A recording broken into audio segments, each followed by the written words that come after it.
අද කතාව මෙන්න මේ LCD ඩිස්ප්ලේ එක ගැන. මේක 16x2 ඩිස්ප්ලේ එකක්. එය කියන්නේ කැරක්ටර්ස් 16 ගානේ රෝඩ් දෙකක් ඩිස්ප්ලේ කරන්න පුරුවන්. මේකට ඩේට පාස් කරන්න මෙන්න මේ I2C මොඩියුල් එක යූස් කරන්න.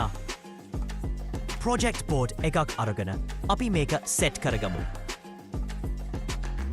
I2C protocol එක මේකට යූස් කරන නිසා Arduino board එකේ SDA සහ SCL pins තමා යූස් කරන්නේ.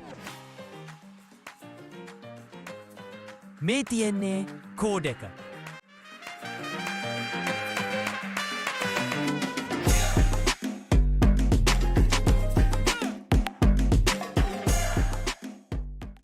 මේ ප්‍රීසෙට් එක යූස් කරලා අපිට මේකේ කොන්ට්‍රාස්ට් එක අඩු වැඩි කරගන්න පුළුවන්.